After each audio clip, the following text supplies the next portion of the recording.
Olá pessoal, estamos hoje para continuar a nossa contra-história da filosofia. Hoje estamos na nossa segunda aula e nós vamos nos debruçar sobre esse plano dessa obra, da contra-história da filosofia. Vai ser um total ali de 1875 aulas, mais ou menos, pelo que eu contei.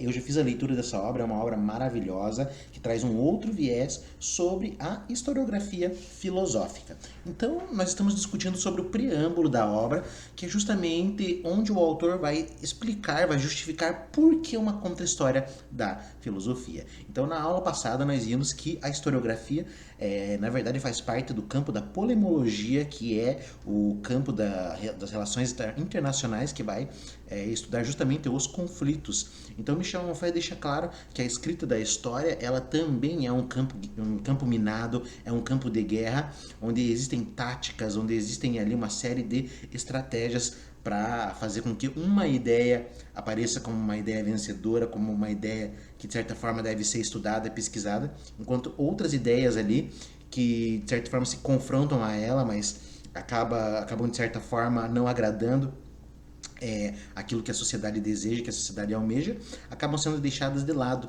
Então essa contra-história da filosofia vai trazer um outro plano da história da filosofia, vai trazer aquele conjunto de autores que foram derrotados, que foram vencidos durante a história do pensamento. Então, sem mais delongas, vamos começar a aula. A aula de hoje, Mentiras sem Autores. Eu gosto do Michel Onfray, que ele traz sempre esses títulos, assim, desses capítulos, essas partes do capítulo, que de certa forma ali realmente abreviam tudo aquilo que o plano da obra vai trazer. Então hoje a gente vai ver uma série de ideias que Michel Onfray vai afirmar, né, de que a história da filosofia oficial geralmente traz uma série de mentiras e a gente não sabe quem são os autores dessas mentiras. Mas vamos lá, vamos dar uma olhadinha nessa aula. A historiografia parece ser uma aventura sem um autor identificável. Então vimos na aula passada que a historiografia pertence justamente ao âmbito ali da polemologia e, de certa forma, dentro das histórias das guerras, a gente não sabe quem começam as guerras. É claro, depois que se passa um bom tempo durante a história, a gente tem a ideia dos planos, das cabeças, das mentes ali que elaboram as guerras, os motivos, justamente as inclinações, as ideologias políticas, os viés, e a gente acaba entendendo mais ou menos por que de uma guerra, por que de um conflito. Só que dentro do âmbito da historiografia é muito mais complexo, porque a gente às vezes não sabe quem está escrevendo a história e qual é a intenção desse autor. Então essa historiografia é realmente uma aventura e a gente não tem um autor identificável. Nós não temos assim um autor que vai justamente explicar por que esse autor coroou Platão como um dos principais filósofos da história da filosofia, por que ele coloca Sócrates como símbolo da filosofia, por que René Descartes é pai da filosofia moderna. Então, na verdade, a gente sabe que tudo isso é uma doutrina, tudo isso vai sendo passado de certa forma ali por uma tradição de autores leem o passado, leem os clássicos, acham maravilhosos e começam a montar ideias, montar histórias em cima deles. Não que Platão, Aristóteles, Sócrates não tenham seu mérito. Obviamente, essa não é a ideia do Michel Onfray.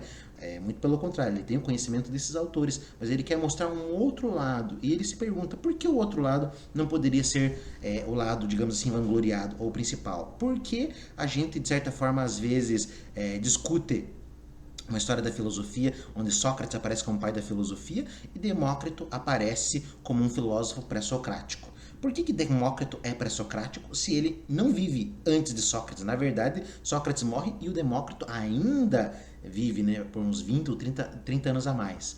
Então é isso que Michel Onfray vai se questionar. E essa contra-história da filosofia vai justamente passar por essa perspectiva e trazer um outro plano, traçar um outro plano dessa história. Nenhuma história da filosofia tem autoridade por si só, exceto em um país totalitário que impõe sua versão oficial. Então, nenhuma história da filosofia tem um poder, digamos assim, tem uma autoridade por si só. Eu tô lendo a história da filosofia do Nicolás Banhanho, aqui ó, né, tô fazendo aquelas aulas da história da filosofia, mas por si só, Nicolás Banhanho, Giovanni Reale, outros autores que escreveram a história da filosofia, eles não têm autoridade por si só. Entretanto, eles têm, de certa forma, ali o conhecimento e nós confiamos no conhecimento deles. Mas por quê?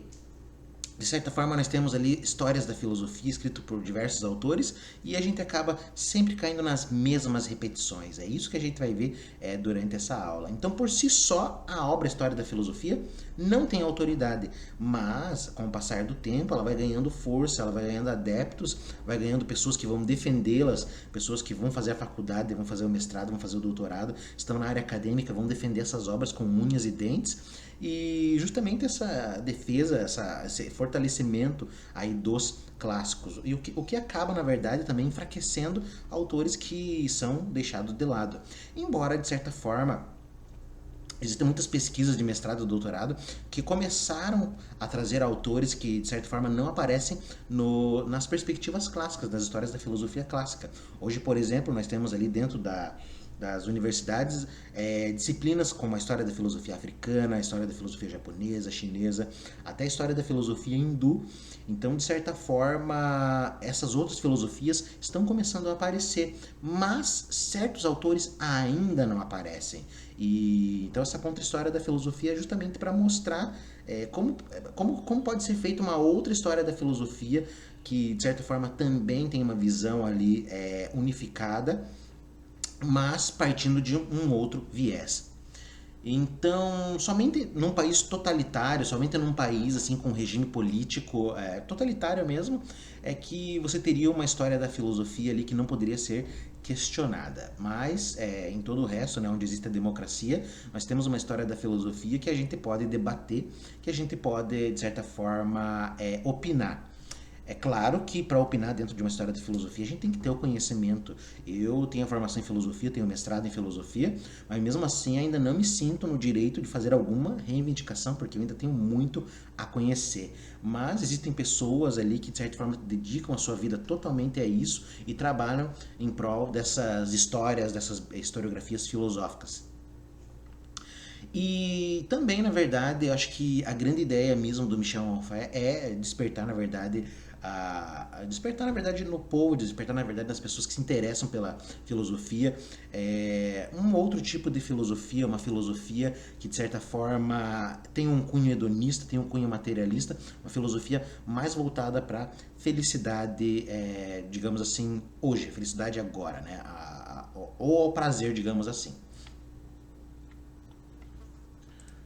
No entanto, da mesma forma que manuais escolares dirigidos por diferentes pessoas, até escritos por indivíduos distintos e publicados por editores concorrentes, contam a mesma epopeia, mudando apenas alguns detalhes. A forma, as histórias da filosofia muitas vezes entregam uma mesma história e a mesma narrativa. Então você pega a história da filosofia do Nicolas Banhanho, que eu já li, pega a história da filosofia do Giovanni Reale, que eu também fiz a leitura, e pega outras histórias da filosofia.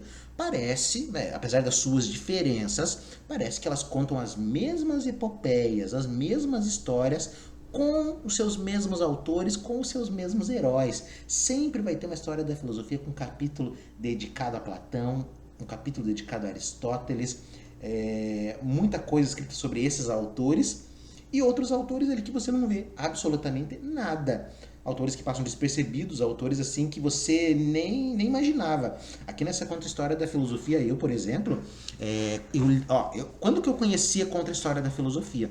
Eu conheci ela em 2020, justamente na época da pandemia. Começou a pandemia, eu fui fazer a pesquisa de umas obras de filosofia, encontrei a contra-história da filosofia e fui ler. Mas antes da contra-história da filosofia, eu já tinha lido Nicolas Banhan e Giovanni Reale.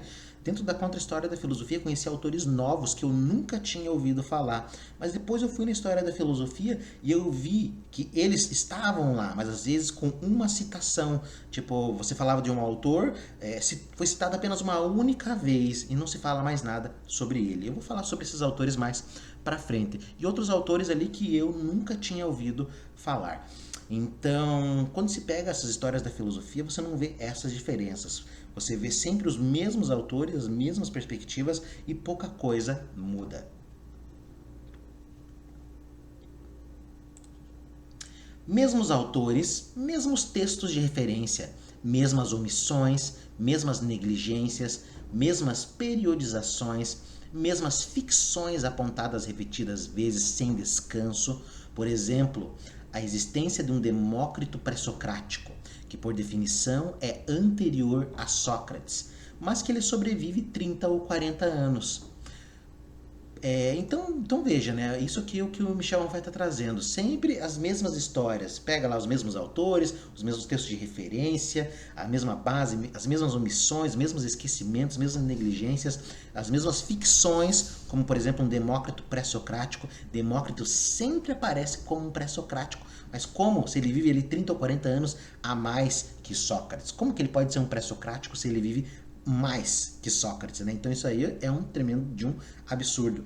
E essa é uma coisa muito interessante que não tem como negar. Não tem como a gente falar assim, Michel Onfray, você está errado. É claro que muitas pessoas poderiam falar assim, não, você pode colocar o Demócrito como um pré-socrático, porque a ideia que ele trouxe é uma ideia que, de certa forma, remete ali aos primeiros pensadores, aos clássicos, que estavam interessados ali na physis, no cosmos, na origem da physis, na origem do cosmos, no ser.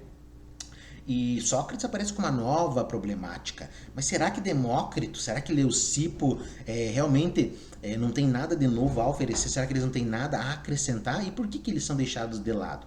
Então é mais ou menos por essas ideias ali e por outras ficções também que há uma contra-história da filosofia.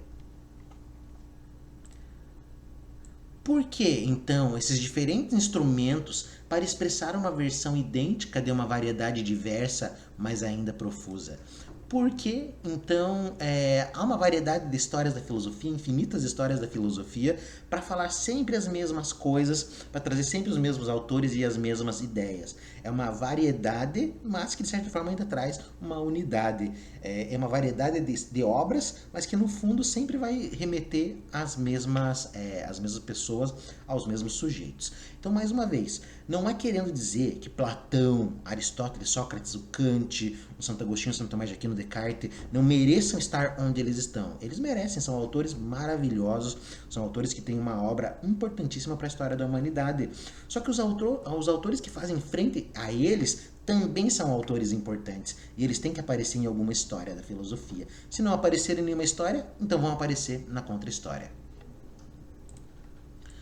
Por que é que estes instrumentos ideológicos, que são sempre os manuais, as antologias, as histórias, as enciclopédias que, certamente, relatam as mesmas opiniões, se calam sobre as mesmas informações?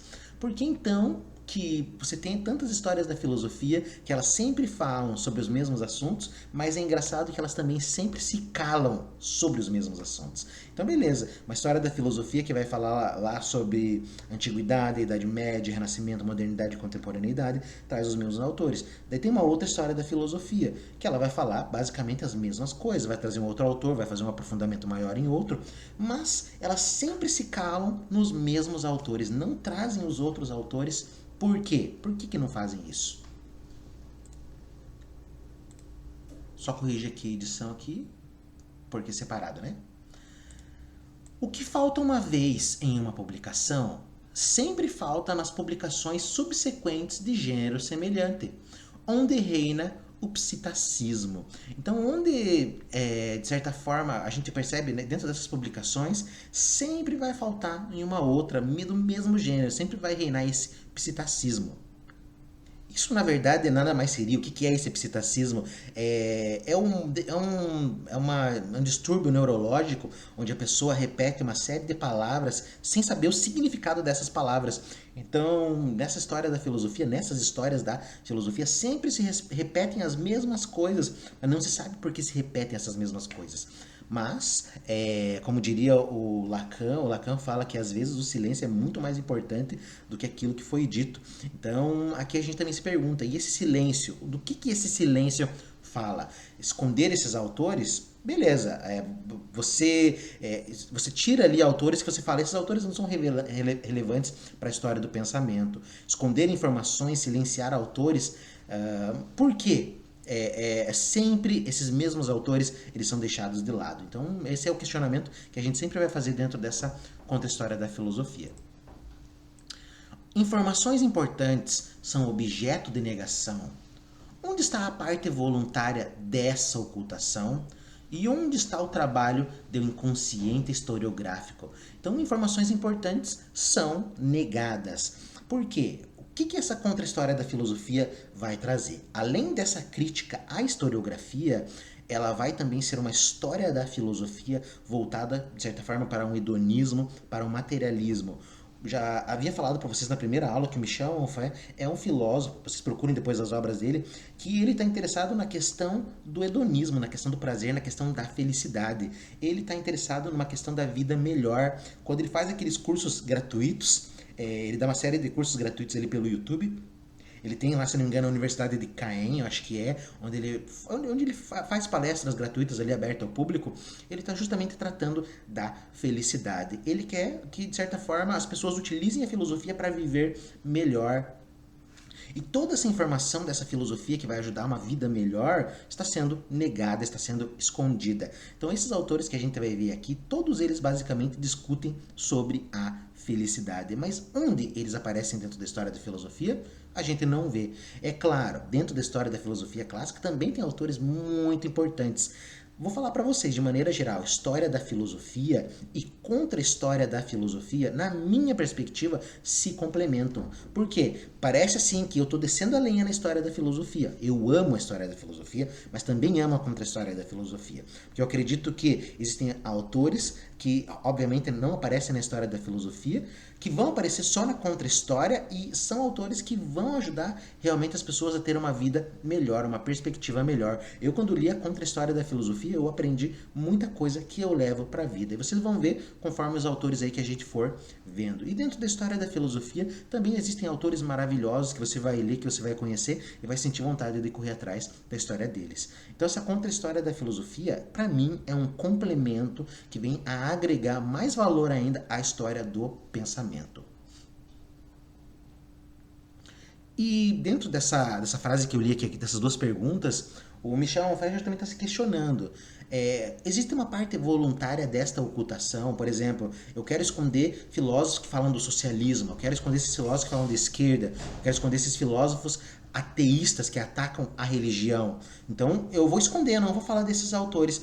Da mesma forma que Platão talvez não tenha falado de Demócrito, eu vou esconder Demócrito, eu não vou falar dele. Isso é uma ocultação e isso é consciente. Então ele tem consciência que ele vai negar esses autores, deixar eles de lado e ele vai ser esquecido durante a história. Mas aonde também está o inconsciente dessa historiografia? Ou seja, de fazer isso sem querer fazer, mas de certa forma ter alguma coisa ali no inconsciente que sabe que tem algo faltando. Então, a pergunta é, faz isso de forma voluntária ou faz isso de maneira involuntária? A gente vai achar a resposta dessas questões conforme a gente for estudando a nossa contra-história. Permaneçamos na antiguidade para os exemplos. Então aqui o Michel Onfray vai dar uma série de exemplos dentro da antiguidade grega, só para justificar essa perspectiva da contra-história da filosofia. Por que manter a ficção de um corpus fechado de pré-socráticos, apesar da irredutibilidade da centena de pessoas alistadas neste exército caótico, algumas das quais ultrapassam por vezes a periodização alegada? Então é o primeiro questionamento. A gente tem ali um corpo fechado de pré-socráticos. A gente começa ali com os filósofos da escola de Mileto, depois da escola de Eleia, depois nós temos os físicos pluralistas, temos os atomistas. Então nós temos uma série de autores ali que eles estão fechadinhos dentro de um período e todos eles nós chamamos de pré-socráticos. Mas essa periodização também é um empobrecimento desses autores, porque na verdade a gente conhece eles como pré-socráticos porque eles têm questionamentos que, de certa forma, fogem ali da perspectiva que Sócrates vai trazer, porque Sócrates está dentro do segundo período da filosofia antiga, que é o período antropológico ou humanista, e a preocupação dele é com o homem. Os sofistas também trazem essa preocupação do homem. Mas será que os pré-socráticos não se preocupam em relação ao homem? A gente viu na nossa história da filosofia que Heráclito, um pré-socrático, já se preocupa sobre o homem. E outros pré-socráticos também têm essa preocupação, e um deles é Demócrito. Então, manter essa periodização de pré-socráticos muitas vezes reduz justamente aquilo que esses filósofos, esses autores vão trazer, na verdade eles são muito mais que pré-socráticos. A gente sabe que é importante para a historiografia fazer essas reduções para a gente conseguir, digamos assim, fechar numa caixinha e saber, agora vem os pré-socráticos, depois vem o Sócrates, depois vem os discípulos de Sócrates e por aí vai. Mas muitas vezes fechar esses autores nesses conceitos é empobrecê-los de uma forma que a história, de certa forma, vai ficar sempre conhecendo eles como esses autores ali que vieram antes de Sócrates. Vieram realmente, mas alguns ali não, como Demócrito, por exemplo. Por que Platão nunca cita Demócrito na sua obra completa, quando toda a sua obra pode ser lida como uma máquina de guerra lançada contra o materialismo? E essa é uma questão assim que eu nunca tinha me perguntado. Lá em 2020, na época da pandemia, quando eu li isso a primeira vez, eu fiquei pensando. Falei, ué, por que Platão nunca falou do Demócrito? Porque realmente a obra de Platão, de certa forma ali, é uma obra que vai atacar muitas vezes o materialismo. O Teeteto, ontem eu fiz uma aula falando um pouquinho sobre o Teeteto, sobre a crítica ali de Platão a Protágoras, e a gente percebe que justamente Platão está sempre criticando os sentidos, está sempre criticando, de certa forma, ali a matéria. Platão vai trazer ali o mundo das ideias e vai mostrar que o mundo das ideias é superior a essa realidade que a gente observa pelos sentidos.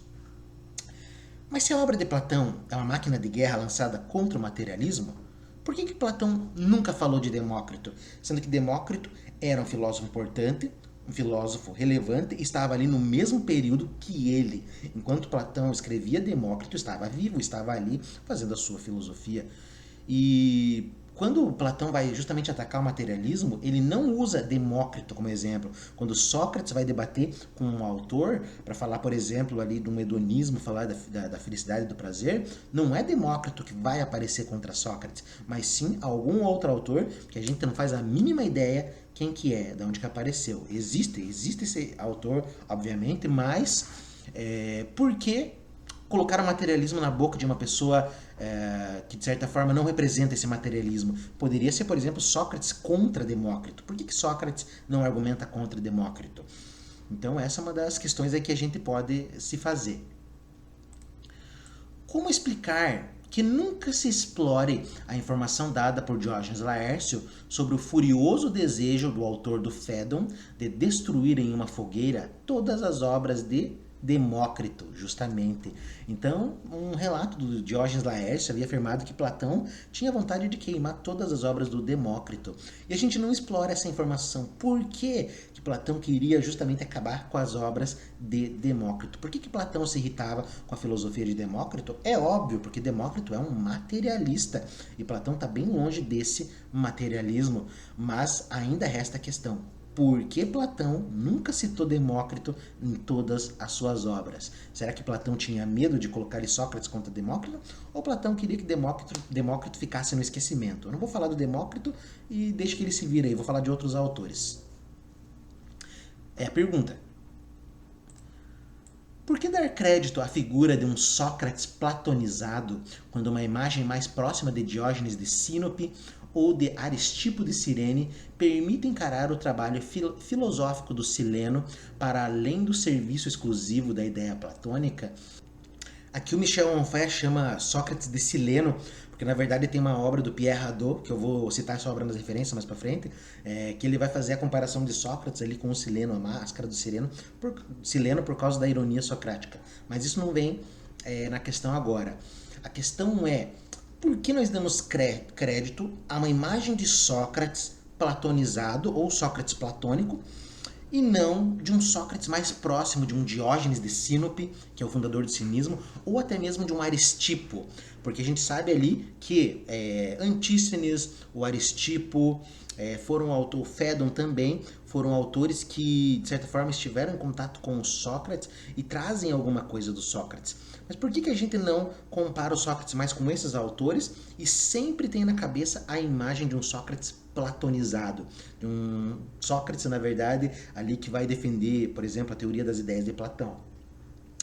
Na verdade, a imagem que nós temos de Sócrates é a imagem deixada por Platão. Platão fala praticamente todas as suas obras ali sobre Sócrates, coloca Sócrates como interlocutor, mas o Michel Onfray se questiona.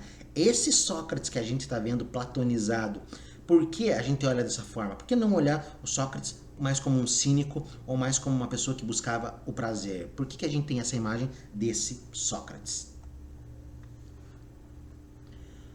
Como compreender o silêncio observado sobre Aristipo e o pensamento cirenaico em todos os diálogos de Platão?